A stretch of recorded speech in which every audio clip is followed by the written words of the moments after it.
Hello, Internet, and welcome to episode 52 of Verbal Graffiti with your host, Brian Glass, aka the B-Man, the People's Degenerate. B-Man, I am not a strip club guy, nor have I ever been, and I don't envision myself ever becoming one in the near future or the far future. I bring up the topic of strip clubs not because I've been going to them. I think in my lifetime, I've maybe been at a nudie bar, titty joint, maybe 10 times, maybe a dozen total, and none of those were alone. They were always either in a group of friends or on a date. Yes, I've brought a couple of babes to dates to strip clubs. Great place to bring them. Very entertaining.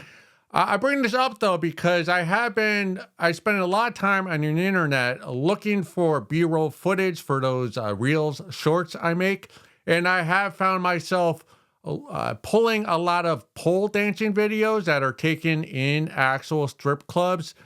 And I'm enjoying watching pole dancing on the internet, whether it be from a YouTube or sexyporn.com or any other site I can find them on the internet. I find them to be, they're relaxing, they're soothing, therapeutic. I'm kind of, if I watch a 7-minute pole dance, and let's say it's 2 songs, 3 to 4 ladies, maybe even a tandem on the pole, it's becoming my meditation. People who talk about meditations say it's all about breathing, and everyone they do their meditation differently. And I am definitely outside the box. I've never been a meditator. My mind races too much, but these pole dances, they relax me. I feel my heartbeat decreases, and I also enjoy the visuals because I do like night settings with the neon lighting, and you can't really see the lady, and sometimes with the bills being thrown from the johns, it's a fun visual. One thing I have noticed, and this is why I'm bringing it up, Brian. Finally, get to the point, B-Man. Get to the point. I bring this all up because I was watching this video this past weekend, and there was a strip club. I won't say the name because I don't know what the name of the club is, but it was 2 floors. In the middle of the club was open. Like there was no ceiling. So the pole went from the first floor all the way through the second floor. So there was a balcony where you could see the pole. And there were these dancers who were going all the way up, like using their thighs and their forearms and their hands to get all the way up. So at that point, when they're near the top of the pole, they're probably 15 to 25 feet off the ground.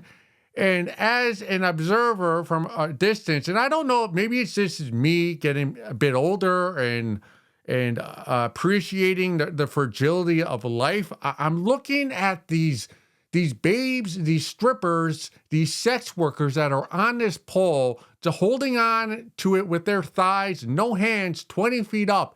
And all I'm thinking to myself is these babes should be having bike helmets on when they do this, because it is dangerous up there. And if they fall, they could crack their head, break their neck. I would like to see these women wear bike helmets going forward. I don't know if I need to call my local legislator and try to get something on the books so that Congress can make a law, because it's very unsafe climbing up and down these poles, stripper after stripper, and then they clean it down with the Lysol, so maybe it's a little bit slippery. I'm concerned about the stripper safety. That's why I bring this all up. I just don't want to see any unnecessary injuries that might be long-lasting or even career-ending injuries. The last thing I would want to see happen is have a babe fall off the pole and have to hang up her stilettos because of an head injury caused through slippage on the pole. That was a bit of a weird opening. Yeah, the B-Man. Also, I probably, like most of you, I can guess, I do track my ex-lovers on the internet, whether it be through Facebook, Instagram, all the social media sites. Not often, but every once in a while, I like to check in, see what's going on in their life. And most of them are doing very, very well. And I I believe that's because I've always been attracted to career-oriented women. So all the babes I have been in relationships or in reality short-term flings with, because I am not a relationship guy. So whenever I get into a relationship, I almost feel bad for the lady because I know this isn't going to last more than a few months because of my own issues. But these ladies, they all end up with nice guys after me because, like I said, these women are highly educated. They're very good with their careers. They're not fuck ups. So they end up, they don't end up dating guys who are going to physically and mentally abuse them. They end up with great guys. But these guys they end up with, and that I see through social media, they're all sugar cookies. They're safe. You eat them, but you're not bragging about them to anybody. And that's why I have sympathy for all these women. And I will say this not to be arrogant. It's the truth.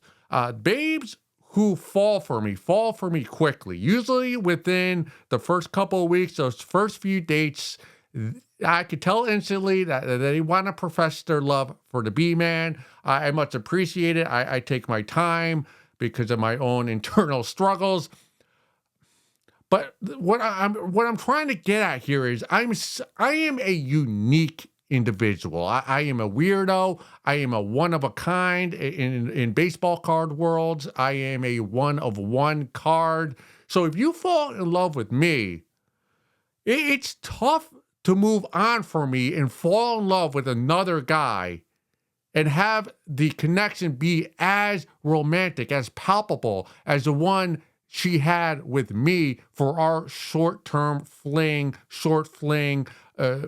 short-term relationship. And I know in her heart of heart, she may be happy with her current man or men after me, but she'll never have the flutter. She'll never have the giddiness of when she was with me. Whoa, that makes me sound super arrogant, super assholey. But I to my core, I really do believe what I'm saying. And because I'm a weirdo. Like my pillow game is different than anybody else's. I love the spoon, but I like to do the opposite. I like to play with your lips and make like a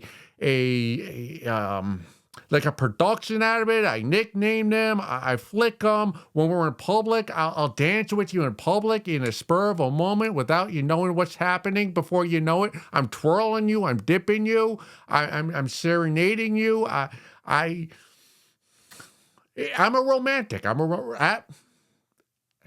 Underneath all this curmudgeon-y, there is a romantic that certain babes can bring out of me, and not many do, because I find that I do not connect with most people. Most of the time, I will stand around a group, make a few comments, and then try to leave because I don't know what else to input to the conversation.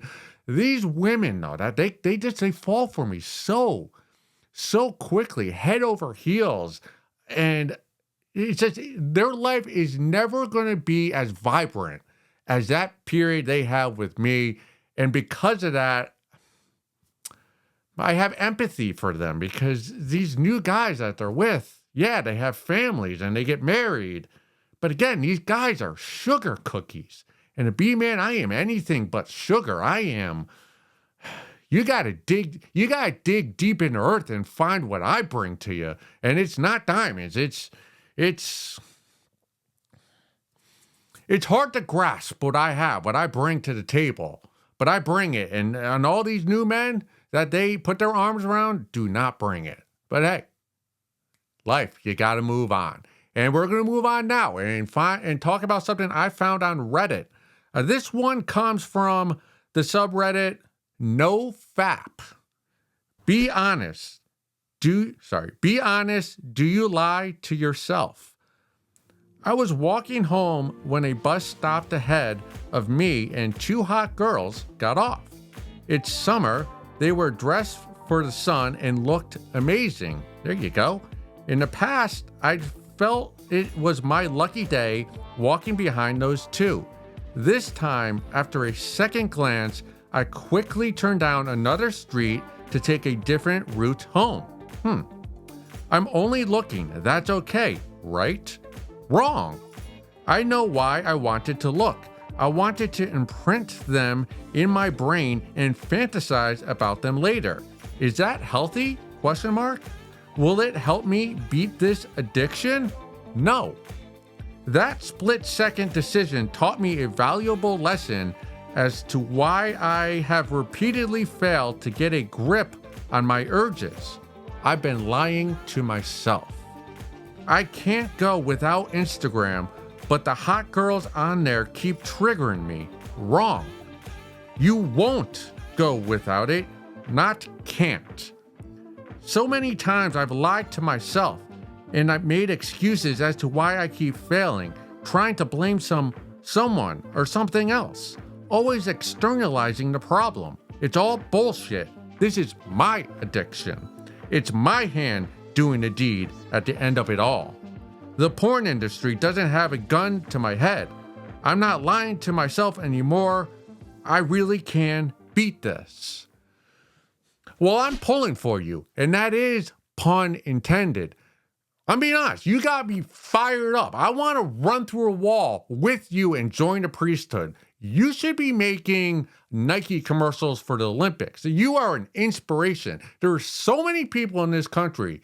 This country is infested with victim mentality. Oh, I'm too this, I'm too that, I'm too short, I'm too tall, I'm too lengthy, I'm too heavyset, I'm too black, I'm too white.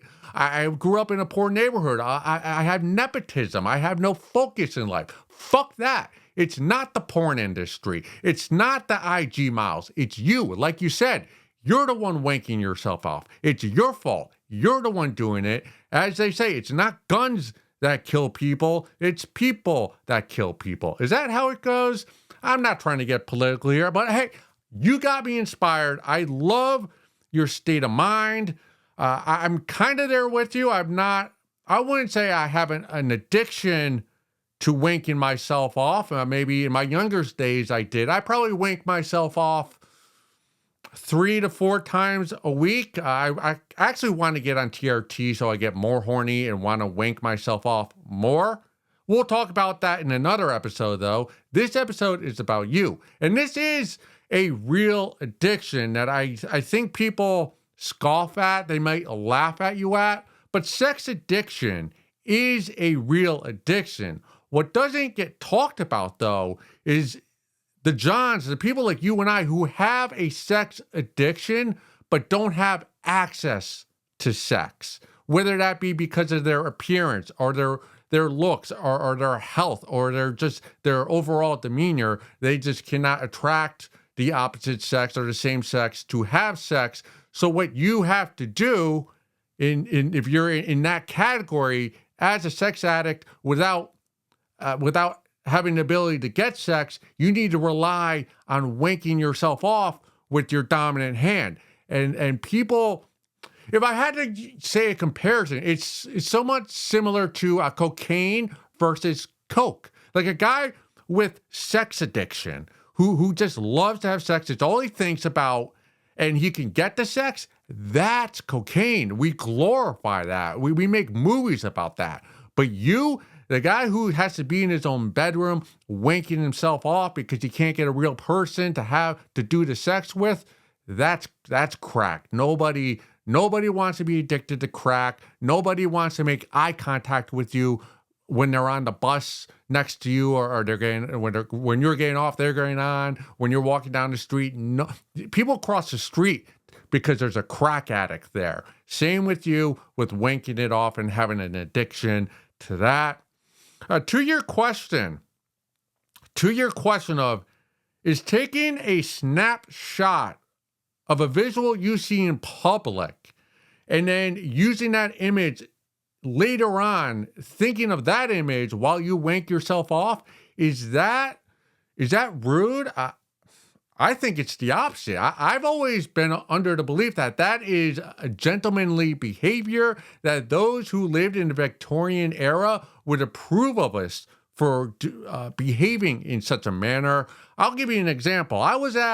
Because I'm right there with you, I do take snapshots in the wild and then put that in the spank bank and use it later. when I'm doing the business and when the B man is getting that goo out of his Mr. Perfect, his wiener. I did a comedy show at Spare Time in Berlin. It was a bowling alley. It was one of those combination bowling alleys where you had the bowling alleys, there was a bar attached, and then there was also an arcade. So a lot of divorced dads it was a perfect place to bring your kids because you could get drunk while they were at the arcade. But the bar was great. It had an actual stage. We were doing a show there, and I went there expecting to do comedy, have a couple drinks, and go home. I caught myself though, like looking through the door at the bowling alleys, and there was a group of babes, I don't know, mid-20s, and they were all wearing tight jeans, and they were bowling, and I found myself getting aroused to them bowling. It's something about them like walking a few steps, bending over, throwing the ball. There was something sexual about that to me, and I wasn't expecting that going in. So I was I don't know, what is that? The dopamine rush was even more of a rush. And I didn't do anything there. I didn't do anything there because I am not a creep. But what I did do is I took a snapshot of these babes bowling. And when I went home that night, you bet your ass, I jerked off to the image of those babes bowling in my head. And I had a great ejaculation because of it. I will also tell you that I don't have a lot of sex. So when the B-man is getting the sex, a lot of times, like I'll try to force myself to have an outer body experience. And what I mean by that is while I'm having sex, I like to almost like Zach Morris in Saved by the Bell. I almost like to go time out to myself and kind of look at what is happening right there in front of me, so that like years from now, I can remember this moment, this getting the sex moment, and have that image just embroidered in my brain so that I can jerk off to it for the rest of my life. And almost every time I've had sex with a new person, like that's what I'll do. I'll be like, whoa. I know this is fun, but let's back up. Let's appreciate what's happening so that my subconscious can remember this because I don't get it that often. So no, I disagree with you. I do think it is okay to take Snapchat, still images of something you see in the wild to use later on to violate yourself. I do believe that is gentlemanly behavior. That makes you an upstanding citizen. And yes, any gentleman living in the Victorian era would approve of you for doing so. I know you got the addiction bad. I know you have the addiction bad because you viewed two babes on the bus as hotties. And from my experience, attractive women do not go on the bus.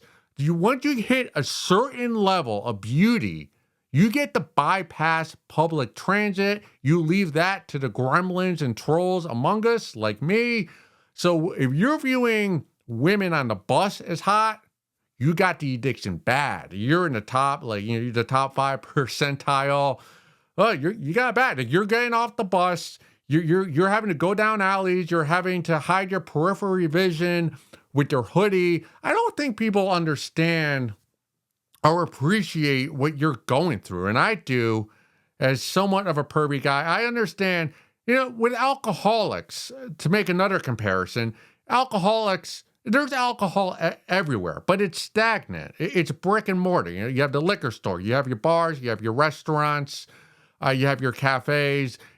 Alcoholics can go on Google Maps, find where the alcohol is, and find new routes to avoid that. But hot babes in the wild walking around, they're constantly moving. They're like a wave in the Pacific Ocean. It's constant movement. You can't pinpoint them. There's no ways. You just they're there, and you got to have the willpower to just look straight, not ogle, and dip in and out of side roads to avoid them, which is impossible. So I do sympathize with you, much like I do my ex-lovers. But I'm behind you. I want you to know that all of us weirdos here on the internet, like there are a lot of us, and and you put your thoughts, you express your thoughts, you put pen to paper, you wrote a post on Reddit expressing the struggles you're having, and that shows a lot of balls. You're very brave to do so. That's why all of us weirdos on the internet who also have this, I want you to know that you're not alone. We're beside you. No, nay. Actually, since you put it in writing and you motivated us all, we're behind you because you are our leader. You are showing us the way to salvation.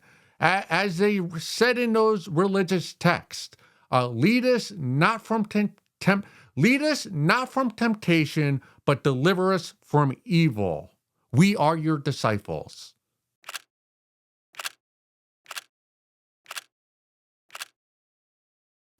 I'm feeling it inside myself that I need to be more forthright with all of you and explain why it is I am not a strip club guy. Number one, big number one reason is I'm cheap. I am frugal as they come. I'm not the type of guy who's going to walk in with a stack of tens or fives and make it rain in Atlanta. That's not my way. I'm the type of guy, I'm the second row of the strip club. I'm not the first row by the stage. I'm the second row, and I will occasionally put $1 on the edge of the stage while the lady walks by, while that whore, that stripper, that skank, that hood rat walks by.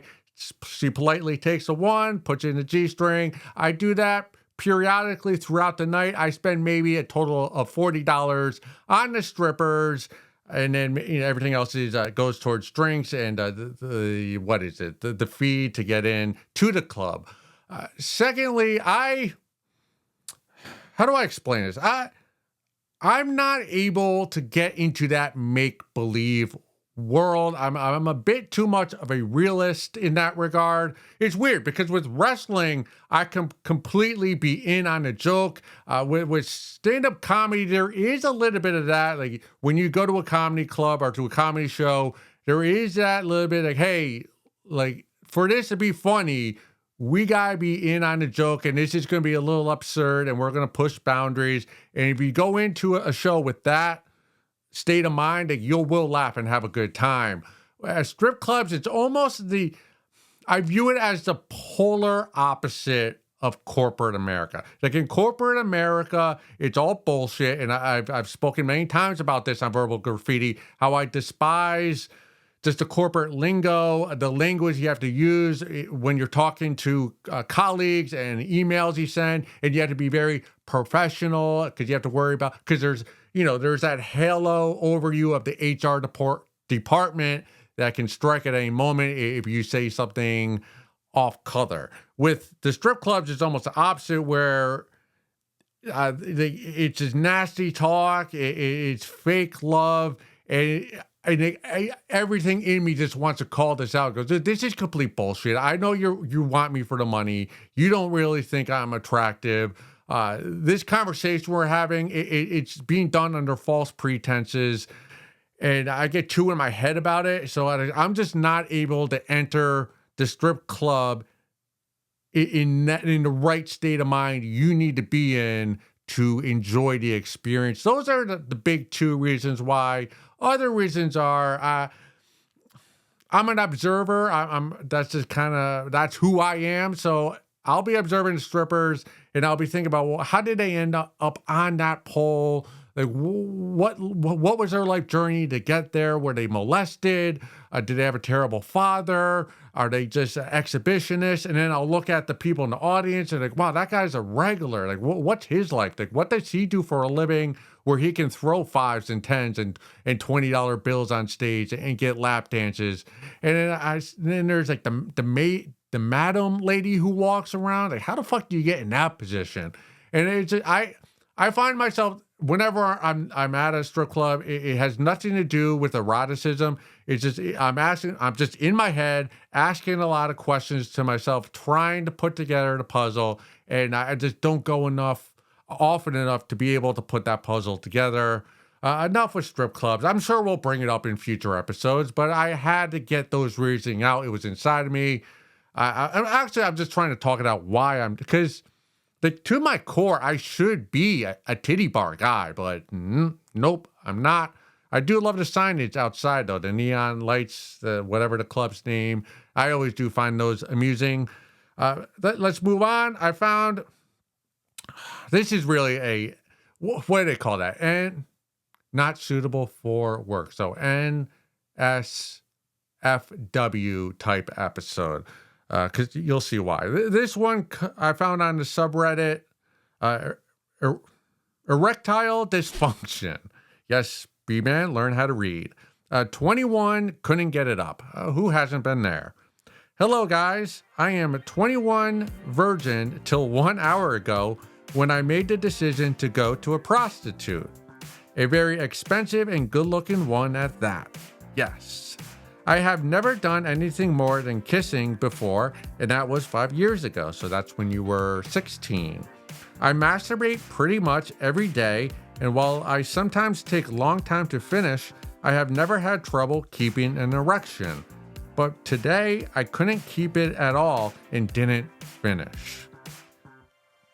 I got an erection, not a full one like I usually do, but enough, from the BJ initially, but when we tried to have sex, I lost it. After a while, I couldn't get it hard at all. Oh no. I don't think I have ever felt worse emotionally in my life. I immediately got an appointment for a urologist next week. The prostitute told me I can't do sex and next time I should try getting drunk. I feel like my life has no meaning now. Do I also make an appointment with a psychotherapist? Am I gay? Question mark. No, you are not gay. Let me repeat, you are not gay. Everything you're doing, everything you wrote in that post tells all of us that you are as heterosexual a 21-year-old as there is in the United States. So as a 21-year-old still virgin, because I believe you are still a virgin, take a knee and listen up to someone who's been in your situation. Now, to my credit, patting myself on the back, I've never had trouble getting an erection, so I'm not there with you, but I have been that guy. I was a late bloomer. I guess I was 20 years old when I lost my virginity. My first kiss, I might have been, I don't know, 17, 18, 19 years old. So that was after you did. So, hey man, I've been there already. You are as straight as they come. You're death gripping it every day to the smut you find on the internet. You have no problems with getting erections there. But as you found out, it's a lot different when you're in the privacy of your own bathroom stall at Walmart to when you're with a live person who's willing to have sex with you for a very high price. That's what you need to take solace in. Hey, it's different. It's why I never criticize or joke about anybody who goes into combat and gets in a fetal position and starts yelling out for their mommy, because I've never been there. So I'm never going to criticize somebody for being afraid when there are bullets flying. And again, for you who have never had sex, I'm not going to criticize you. I'm not going to laugh at you. I'm not going to have sympathy for you either. We're here at Verbal Graffiti to help you get through this. Now, I suggest you cancel all your appointments. The appointment you made with your urologist, do not make an appointment with a psychotherapist. Do not be asking your pediatrician to have a prescription to Cialis or some dick pill. Do not be going to a gas station to get some dick rising medication. You're way too young. If you get on those pills at such a young age, when you're oozing with testosterone, you don't need supplements to have more. In that regard, I am jealous of you. What you need to do is listen to your stripper. Now, while you didn't get the sex with her, she gave you sound advice. So it was money well spent, the money you spent on her. She said, get drunk next time. I agree with that. Now, there's a balance. There is a balance. You have a few drinks. You'll lose your inhibitions, so you won't be so in your head about, wow, like I'm about to lose my virginity. That will help you. But be careful, because if you have too many drinks, you might get whiskey dick, and then that's a whole nother ball game. You won't be able to get your dick hard, and then you'll be worried for the rest of your life about drinking and sex. And sex is best done when you're drinking, so you don't want that all up in your head, like fucking you up. I also say, I want you to lose your virginity to a prostitute. Better, because I say this because you're going to fall in love with the first person you have sex with, and better to fall in love with a prostitute who you'll know, that you'll lose contact with her and you'll fall out of love with her within time. Better to fall in love with the prostitute than the hood rat on your dorm floor who just strings you along for 3 semesters and leaves you in therapy for the next decade. So yeah, I want you to have sex with a prostitute, maybe even the same prostitute. So yeah, before you go see her, don't jerk off for 3 days. You just want to fill your body with that devil's juice so that you're almost shaking, like you have a caffeine high and you're drinking too much coffee and you need to get it out of you. So, because at that such a young age, you're overflowing with semen and goo and testosterone that you need, that you're waking up with morning wood. It needs to come out of you. So if you just chill with the wanking for a few days before you go see this prostitute again, your body, I believe your body will more likely function, and you'll be able to see the head of your penis. He'll be looking up at you like, let's go. Third, I want you, before you go see this prostitute again, I want you to, as I've been mentioning a lot this episode, I want you to go to some strip clubs. Why I say this is because I want you to get acclimated being around naked hood rats. I want you to spend a few hours around these women, just so it's not, so you're not shell shocked being around a naked lady. And I want you to get a few lap dances. And what I want you to do when you're getting a lap dance is get an erection while you're having a lap dance. Don't really think of it. Just, again, have a little bit of a buzz.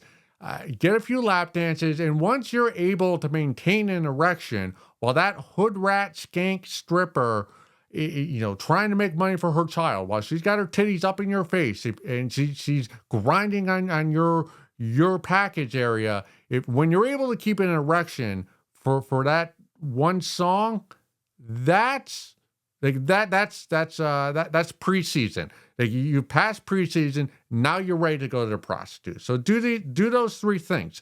You got to have a few drinks before you get to prostitute. You have to not have jerked off a few days before you get this prostitute, and before you even get into the zone, spend a month going to strip clubs, getting acclimated to the hood rats with their tits out for us Johns. And I just want to tell one story, just to make you feel better about yourself. First of all, before I get to the story, let me just say, there are so many guys out there who lose their virginity, 3 pumps, less than a minute, and the baby they're with is like, that is it, and it ruins their ego for the rest of your life. So at least you're not them, and many men are them. So in that regard, hey, you won. But what I want to get to here is my virginity story is, when I had sex, I was 20. I'd come back from a dorm party. A frat party. I wasn't in a frat, but I was at the frat party. We were both drinking. We got naked. We had sex. I didn't have any problems like getting an erection. I did have problems finding the hole. I didn't realize the vagina hole was as like low and deep between the legs as it is, and the babe would not assist me putting it in even after I asked, so I had to poke around to find it. And once I got it in, like, I didn't come. Like, we had sex for, like, I was drunk, but maybe at least a half hour, and I didn't come. I didn't bust. I didn't nut. So, like, when we were sleeping, like, I was awake. I'm like, well, does that count? Does that count as real sex? Because if I don't come, Like, even though we had sex for a half hour, is that real sex? So at some point in the night, just by magic, I pulled in her purse. There was another condom there. She kind of woke up. We had sex again. 3 pumps. I cummed in the condom. The last time I've ever cummed in a condom, and real sex. So I lost my virginity at 20. Good there, B man. So hey, nobody has a good virginity story. So don't get down on yourself. Hey, you're a real American. You're as straight heterosexual as they come. I'm sure you end every sentence with your boys with the term "no homo." Um, what else? There's something else about virginity I wanted to tell you about that might help you lose it in the future. If it comes to me, I'll bring it up in future episodes. So if you're watching this, 21-year-old virgin, continue to watch episodes coming forward. So maybe I'll be able to help you out a little bit more, because I'm pulling for you. We're all pulling for you here at Verbal Graffiti. We want you to lose your virginity, and we want you to do it quickly. And 21 is the perfect age. If you get to 21, you haven't lost a V card, that's when it's time to seek out a professional and do it with her. 25 is the absolute cutoff if you're not waiting until marriage or you're super religious. If you get to 25, it is mandatory that you go to a hooker, a whore, a prostitute, a sex worker, and lose it with her. But 21, it's a perfectly reasonable age for you to seek out the services of a professional. So good for you. You're being active. You're not wallowing in your virginity. You're going out and you're trying to get it. And all of us here at Verbal Graffiti are rooting for you. We want to hear back from you about your experience. Hopefully this time you're able to keep your willy hard. You'll do the business, and we'll throw a pizza party for you here at Verbal Graffiti. Till next episode, go suck a fat one.